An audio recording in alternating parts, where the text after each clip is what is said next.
As a 40+ year Colorado native and a Denver realtor, I'm getting the question all the time right now asking me, is 2026 the right time to buy a new construction home? And the answer, well, it really just depends on what you care about the most. Are you looking for the best incentives, maybe the newest communities, or is it just looking for the easiest path to get a home under contract without a huge bidding war? Because here's the thing, with new construction, they really do follow their own rhythm. Builders, they don't react to the market the same way that traditional sellers do. They adjust pricing, incentives, and inventory all based on demand, not emotion. So in this video today, I'm gonna be breaking down all of this kind of stuff, all about new construction homes in 2026 and whether or not it might be the best option for you.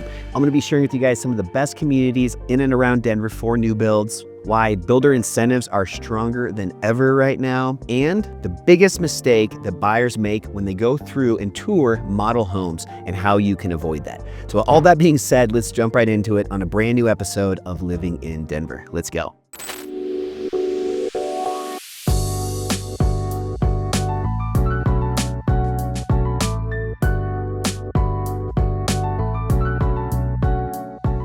All right, so before we get started, my name is Adam Lang, a licensed realtor here in Denver, Colorado. Love making videos just like this one you're about to watch. If you have any questions at all that info down below, feel free to reach out.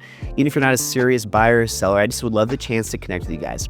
But the first point that I want to share with you today is all about builder incentives and how they can actually be a lot more than you think. You see, with new construction communities, builders love the ability to utilize incentives to keep their sales steady.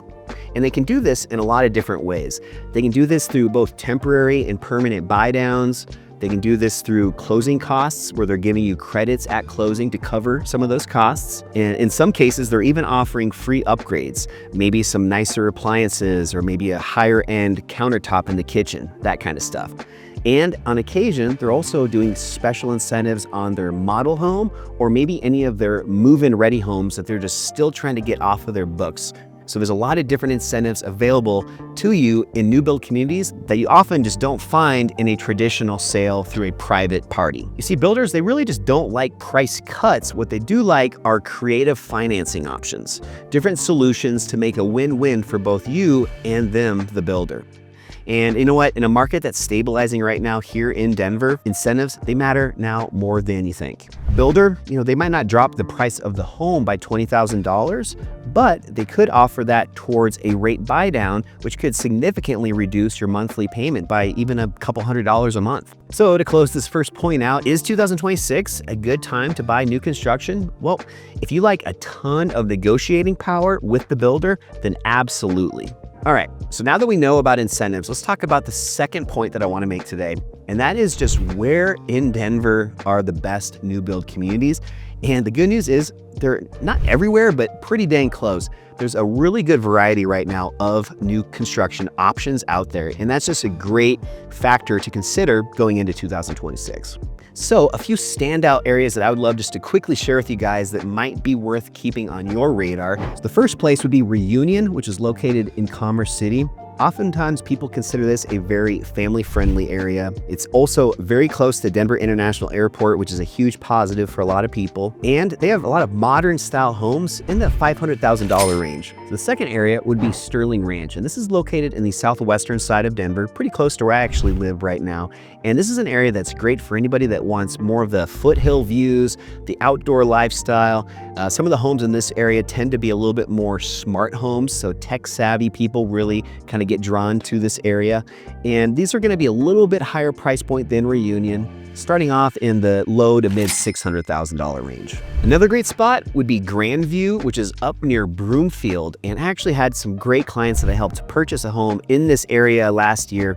I love this part of Denver. It's located pretty much halfway between Boulder and Denver, and it's just a very convenient area for a lot of people that want to be close to the mountains, but also still a very easy commute to downtown Denver. Another one to check out that has a ton of options right now is Central Park, and this is really, really good if you like walking walkability. And then last but not least, Green Valley Ranch, which is a really good spot if you're looking for a little bit more affordable of an option in a lot of cases. I've seen homes recently in the Green Valley Ranch area for the low to mid $400,000 range. So lots to choose from. And let me put a little side note in here. These are just a few of the options out there. There are plenty of others, but I just wanted to share at least a few with you guys just to kind of make a point here. So just to kind of close out this point, the reason that 2026 is such a good time for a lot of people to buy new construction is because of so many more options. Back in the day, you might have only had one or two builders to consider, where now you just have so much more variety. It really can help you find that ideal home that fits your exact lifestyle. So now for this next point, I want to kind of do a little 180 here and just share a few things that you might not have even thought of yet that are really important to make sure that you guys understand. Buying a new build home definitely comes with some real perks. You get to pick your layout, your colors, your finishes. A lot of times you get a little bit more energy efficient of a home. Everything oftentimes is brand new. There's no, surprise repairs right after you buy the home and move in the first weekend. And you always get warranties on the major systems of your house. Think, air conditioning, heating, all that good stuff. But people forget the other side of this. If you're considering buying the model home in the community, oftentimes these are fully upgraded, but that comes with a pretty hefty price tag. Also, oftentimes there's things that are not included that you almost think are just a given that they should be. Things like a refrigerator, washer dryer, window blinds, and even the landscaping in the rear of the house. These are kind of the big four. I've done other videos on this in the past. In fact, I'll share a little link up above that you guys can watch after this one if that's really interesting to you. But it's just really important to understand that there are things that people often don't consider until it's too late. And that's not all. There's also other things like metro tax districts and even delays that are unexpected. When it comes to the metro tax districts, what this is all about is oftentimes when you buy a new build home, it's in an area that's brand new. The entire area is just getting developed to build all of these new homes. Oftentimes with that will come a metro tax district.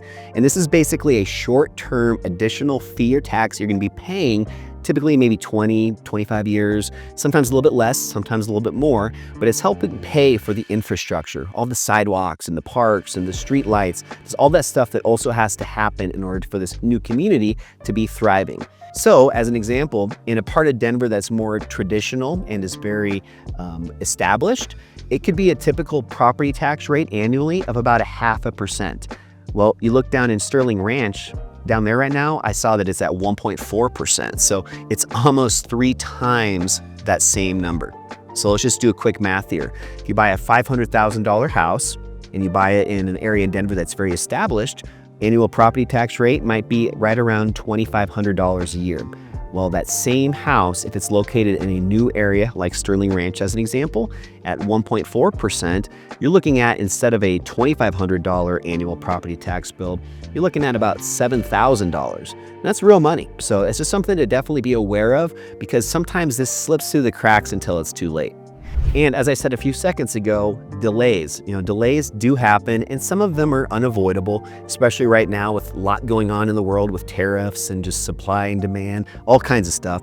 But it's just so important to really understand this, because it's not just necessarily the builder. It could be permits, it could be weather. There's a lot of factors here, and it's just important to understand that before committing to something like new construction. So with all that being said, this is why having somebody in your corner now matters more than ever. You see, when you go into the front sales office, that rep that you're meeting for the first time, that builder's rep, they work for the builder, not for you. It's so important to still have representation, to still have a buyer's rep representing you, because that's the person that's going to be looking out for your best interests. It's crazy how often people don't realize this. They walk into the sales office unrepresented, and from that point forward, they don't have a buyer's agent, somebody like myself that's helping represent them and get them the best terms possible. It's also probably unknown to a lot of people that do this, but the commission or the payment for somebody like me, a realtor, to represent the buyer almost always gets paid for by the construction company, by the builder. So it's not any additional cost coming from the person going into the office. So just want to really make sure that point is really clear, because so oftentimes people don't realize this. And then once you kind of go down that path and you've already engaged with the builder directly, I no longer, or any realtor no longer, has the ability to represent you. So it's just really important to understand that from the get-go. And then the last point that I want to make is just talking through how to protect yourself in 2026. Here's the part that most buyers miss. New construction, they have their own set of rules. A few things that you need to make sure you do every time when considering new construction is, as I teased a few minutes ago, is get your own representation, get your own buyer's agent. This person, somebody like myself, any realtor, they're going to be representing you, not the builder. They're going to be making sure that you get the best, most favorable terms, not the builder and what they're telling you. Also, just really important how to read the upgrade pricing before choosing finishes. When you go in and you see that model home, it's beautiful. They got all the best, appliances, great window blinds. The kitchen countertop is beautiful. Just everything from top to bottom is awesome. Well, there's a lot of upgrades most likely, and those prices could significantly bump up that final price of the home. So just make sure you understand that from the get-go. And then another thing when it comes to delays is just asking how many homes that builder has delivered on time, just to kind of see firsthand directly from them what their track record is on delivering and doing this in a timely fashion. That's just such a bummer when you have a home that you're super excited to move into and it keeps getting delayed. And then one last thing that is super, super important is to still have an independent inspection done on the home. I'm so passionate about this one, and it's something that gets overlooked and just avoided so frequently, and it's sad because it is really, really important. You consider a new construction home, a new build home. How would I need to have an inspection done? It's brand new. Well, I'll tell you what, when I have inspections done on new builds, oftentimes they have more issues than older homes, even a home that's 10 years old. So it's so important to still pay for this, even if you don't think you necessarily need it. And if you're still really pushing back on this, the cost of these could be, $400 to $500. You always have, at least most of the time with new build communities, we have a 1-year warranty. So if you're not willing to do that inspection before closing on the home, if that's just, you're really pushing back on that, then as a backup, as an alternative, at least consider doing an inspection still, but doing it after about 6 to 8 months once you've officially moved in and lived in the home. This way you can identify little things that potentially could be repaired and fixed prior to the end of that 1-year home warranty. So that's just a little tip for you guys in case you're just really pushing back on that. Because at the end of the day, builders are friendly, but they're still businesses. They're not there to be your friend, they're there to make money. So it's your job as a consumer to walk in educated and just confident, understanding what it is that you're getting into. And if you do so, I guarantee you're gonna have a little bit better results and hopefully find that home that you've been looking for. So to wrap this one up, is 2026 a year to buy a new construction home in Denver? Well, if you like incentives, flexibility, and maybe avoiding those bidding wars, then it might be one of the best years that we've seen here in Denver in a really long time.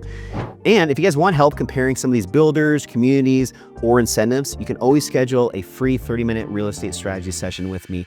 But even more so, I also have a complete guide to buying new construction homes. I'll put a link down below. This is a great option for you just to really dive even more deep into all of this content that I've been sharing with you today, and make sure that you're educated like we talked about to get the best deal, and just to make sure you walk into the office, into that new build community's sales office just with confidence, and to make sure that you get the best possible outcome.